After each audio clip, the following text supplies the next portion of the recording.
Nosso tema de hoje será sobre a independência dos Estados Unidos. Vamos acompanhar todo o processo de independência norte-americana. Vamos lá! No fim do século XVIII, a independência das 13 colônias inglesas na América do Norte assinalou a influência concreta dos ideais iluministas de liberdade, igualdade e rebeldia às opressões políticas. Considerada uma das revoluções burguesas do século XVIII, a Revolução Americana deu origem aos Estados Unidos, a primeira nação independente do Novo Mundo, a primeira democracia moderna com a primeira Constituição escrita. Desfechava-se um duro golpe no sistema colonial.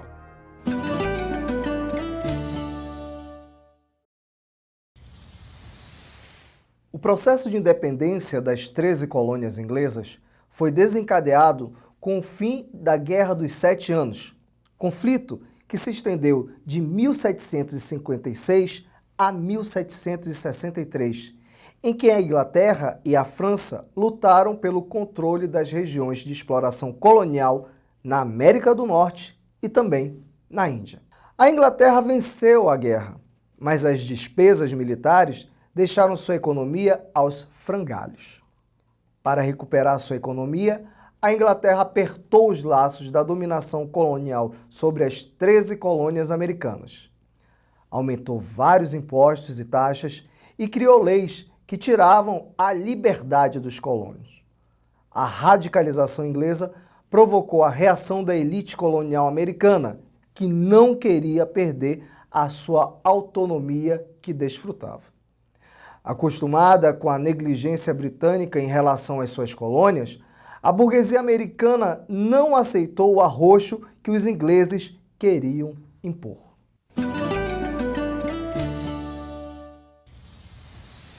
O conflito de interesses, meus amigos, entre colonos americanos e a coroa britânica existiu desde o início da colonização, ainda que de forma branda. As raízes desse conflito encontram-se no próprio pioneirismo que marcou a colonização americana. Para entendermos melhor a independência norte-americana como construção histórica, vamos conhecer um pouco sobre a colonização desse território. Os ingleses começaram a colonizar a região no século XVII. Fugindo de perseguições religiosas e de dificuldades econômicas, comunidades inteiras de protestantes emigraram para o Novo Mundo sonhando construir na América uma nova sociedade, independente e autônoma. No decorrer da colonização, esse espírito de autonomia foi crescendo, principalmente nas colônias da região Centro-Norte.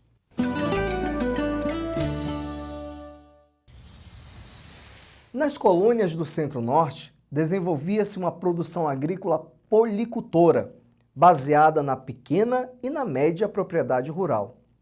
Como as condições climáticas dessa região favoreciam uma produção agrícola semelhante à europeia, seus produtos não interessavam ao comércio de exportação para a metrópole. Desse modo, meus amigos, as colônias americanas do Centro-Norte escaparam ao duro esquema de exploração do sistema colonial mercantilista. Cresceram como colônias de povoamento, com produção agrícola voltada para o consumo interno e manufatureira, vendida para outras regiões da própria América. Já nas colônias do Sul, desenvolvia-se uma produção agrícola destinada ao mercado externo, baseada no latifúndio e na utilização da mão de obra de escravos africanos.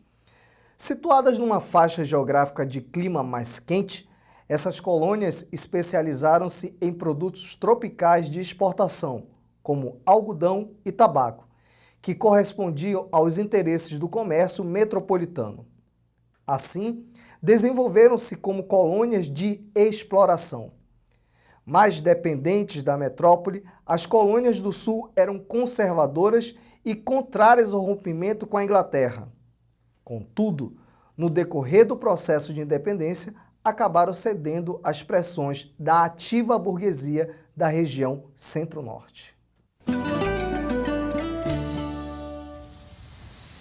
Na tentativa de recuperar sua economia na segunda metade do século XVIII, a Inglaterra aprovou uma série de leis que aprofundavam a dominação colonial, o que desagradou a burguesia americana. Vamos conhecer algumas dessas leis. Lei do Açúcar. Proibia a importação do rum estrangeiro e cobrava taxas sobre a importação de açúcar que não viesse das Antilhas Britânicas. Lei do Selo. Cobrava uma taxa sobre os diferentes documentos comerciais, sobre jornais, livros, anúncios e etc. Lei dos Alojamentos. Exigia que os colonos americanos fornecessem alojamento e alimentação às tropas inglesas. Lei do Chá. Concedia o monopólio da venda do chá nas colônias à Companhia das Índias Orientais. Revoltados com essa concessão, no dia 16 de dezembro, os comerciantes da colônia destruíram diversos carregamentos de chá que estavam nos navios da companhia, atracados no porto de Boston. Leis intoleráveis. Determinavam o fechamento do porto de Boston e autorizavam o governo inglês a julgar e a punir severamente todos os colonos envolvidos nos distúrbios políticos contra a Inglaterra.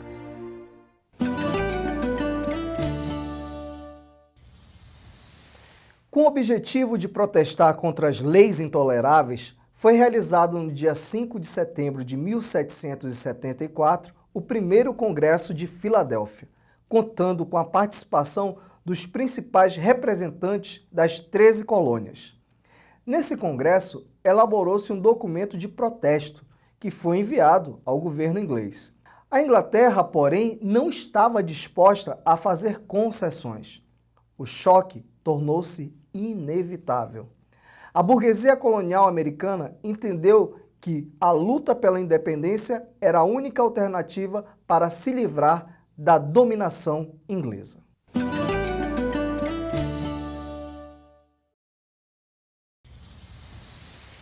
A Guerra pela Independência Americana teve início com a Batalha de Lexington, em 19 de abril de 1775.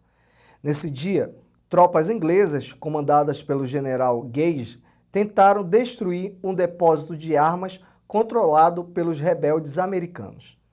O destacamento inglês encontrou severa resistência das tropas coloniais, semi-improvisadas.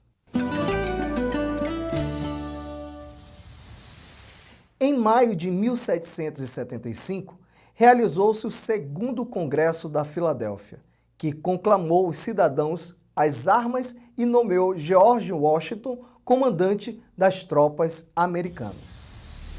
George Washington era filho de uma abastada família de latifundiários da Virgínia, que vivia de plantações de tabaco e da exploração de escravos. De 1759 ao início da Revolução Americana, Washington administrou suas terras ao redor de Mount Vernon e serviu na Câmara dos Burgueses da Virgínia. Lá, ele vivia feliz e ocupado, mas, como os demais fazendeiros, sentiu-se explorado pelos mercadores e regulamentos britânicos. Washington expressou de forma moderada e firme sua resistência às restrições impostas pela coroa inglesa.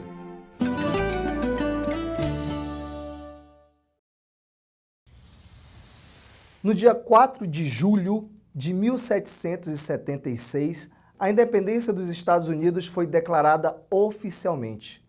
A Declaração da Independência, que teve Thomas Jefferson como um dos seus principais relatores, inspirou-se nos ideais iluministas, defendendo a liberdade individual e o respeito aos direitos fundamentais do ser humano. No século XVIII, vários movimentos de ascensão da burguesia apoiaram-se nos ideais liberais do iluminismo.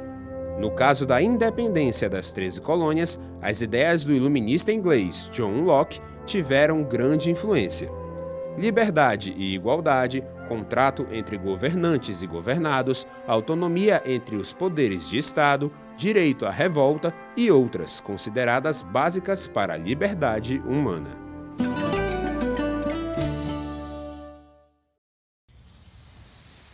A partir desse momento, a guerra prolongou-se por 7 anos de sangrentos confrontos, que provocaram a morte de cerca de 70 mil combatentes americanos. No dia 19 de abril de 1781, o último exército inglês foi derrotado em Yorktown. Era o fim da guerra, mas somente em 1783, 2 anos depois, é que a Inglaterra reconheceu oficialmente a independência das colônias americanas.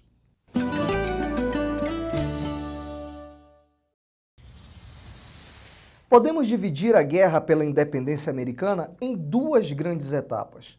A primeira etapa, que vai de 1775 a 1778, que compreende o período em que as tropas coloniais americanas lutaram praticamente sozinhas contra as forças inglesas. A segunda etapa, meus amigos, vai de 1778 a 1781, período em que as tropas coloniais americanas contaram com a ajuda financeira e militar da França, da Espanha e da Holanda. A participação da França foi decisiva para garantir a vitória das tropas coloniais americanas.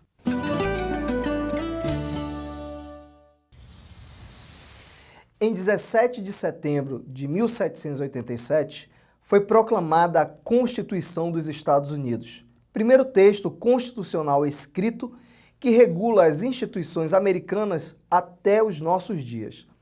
Os pontos fundamentais estabelecidos na Constituição americana foram: Tipo de Estado. Os Estados Unidos tornaram-se uma república federativa presidencialista. Cidadania.